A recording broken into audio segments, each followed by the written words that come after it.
வணக்கம். வாங்க AR creation சமையல் ஒரு சூப்பராக பார்த்தீங்கன்னா பூசணிக்காய் சாம்பார் எப்படி செய்யறது இப்போ வீடியோவில் பார்க்க போகிறோம். கண்டிப்பாக ட்ரை பண்ணி பாருங்கள். இது வரைக்கும் நம்ம சேனலை சப்ஸ்கிரைப் பண்ணிக்கோங்க. வாங்க பூசணிக்காய் சாம்பார் எப்படி செய்யறது வீடியோக்குள்ளே போய் பார்க்கலாம். பூசணிக்காய் சாம்பார் செய்கிறதுக்கு பார்த்தீங்கன்னா ஒரு 150 கிராம் துவரம் பருப்பை 2 தடவை கழுவிட்டு ஒரு அரை மணி நேரமாக நம்ம ஊற வச்சு எடுத்து வச்சுருக்கேன். இப்போ நம்ம இந்த குக்கரில் சேர்த்துக்கலாம்.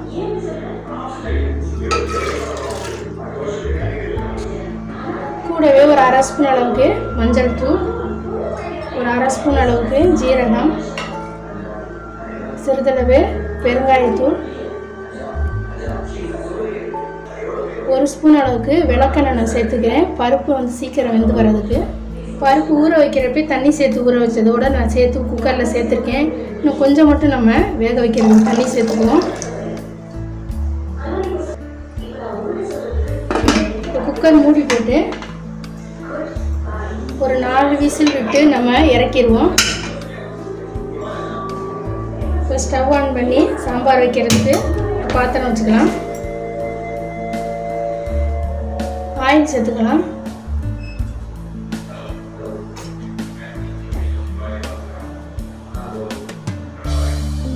ஆயில் நல்லா சூடான பிறகு ஒரு கைப்பிடி அளவுக்கு சின்ன வெங்காயத்தை கட் பண்ணி அதை சேர்த்துக்குவோம்.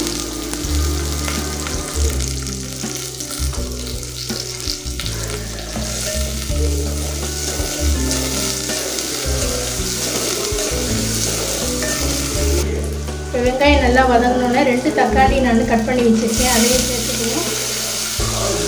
தக்காளி சேர்த்துட்டு சாம்பாருக்கு தேவையான உப்பு சேர்த்து நம்ம வதக்கினோம்னா தக்காளி சீக்கிரம் வதங்கிடும்.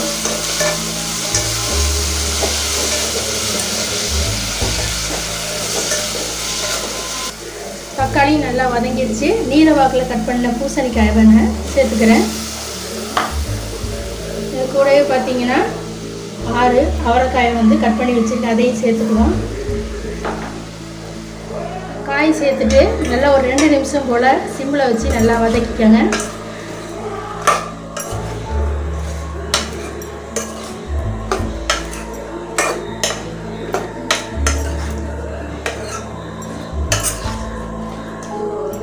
இப்போ காய் பார்த்தீங்கன்னா 2 நிமிஷமாக நல்லா வதங்கிடுச்சு. இப்போ சாம்பார் தூள் சேர்த்துக்கலாம்.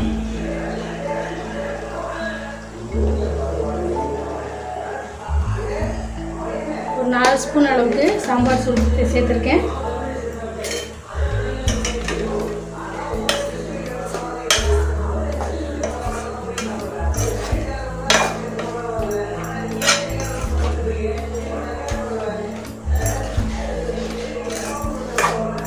இப்போ நல்லா இதை வதக்கி கொடுத்துட்டு காய் வேகிற அளவுக்கு நம்ம தண்ணி சேர்த்துக்குவோம்.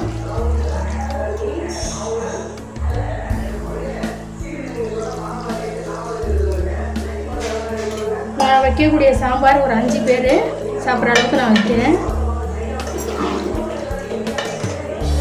இப்போ நல்லா இதை கலந்து கொடுத்துட்டு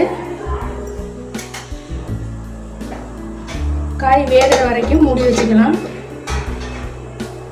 சாம்பாருக்கு பார்த்தீங்கன்னா காய் நல்லா வெந்துருச்சு. இப்போ நம்ம வேக வச்ச பருப்பை இது கூட சேர்த்துக்குவோம். கொஞ்சம் தண்ணி கலந்து சேர்த்துக்கலாம்.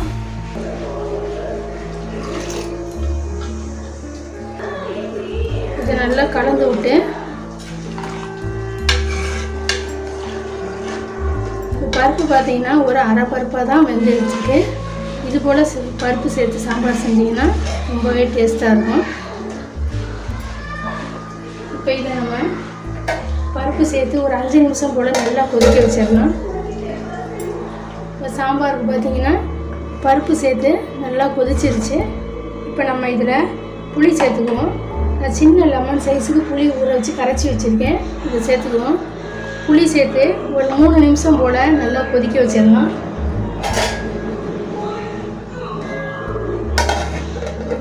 புளி சேர்த்து நல்லா சாம்பார் கொதிச்சிருச்சு. இதை வேறு ஒரு பாத்திரத்தில் நம்ம மாற்றி வச்சிடலாம். சாம்பாரை தாளிக்கிறதுக்கு ஒரு கடாயில் நம்ம ஆயில் சேர்த்துக்குவோம்.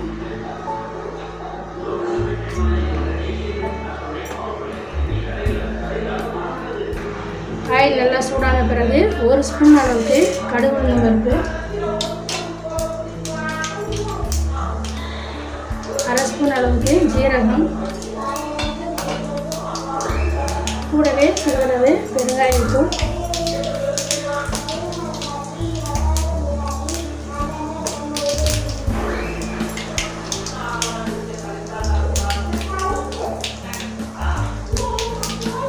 ஒரு பச்சை மிளகா 2 வர மிளகாவை கிள்ளி வச்சுருக்கேன். இதையும் இது கூட சேர்த்துக்கணும்.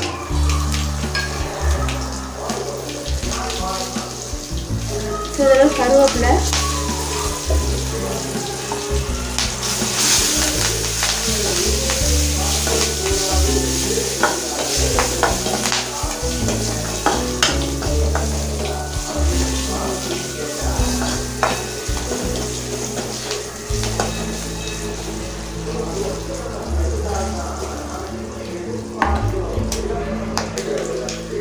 அடுப்பை ஆஃப் பண்ணிவிட்டு சாம்பாரில் தாளிச்சத்தை சேர்த்துருவோம்.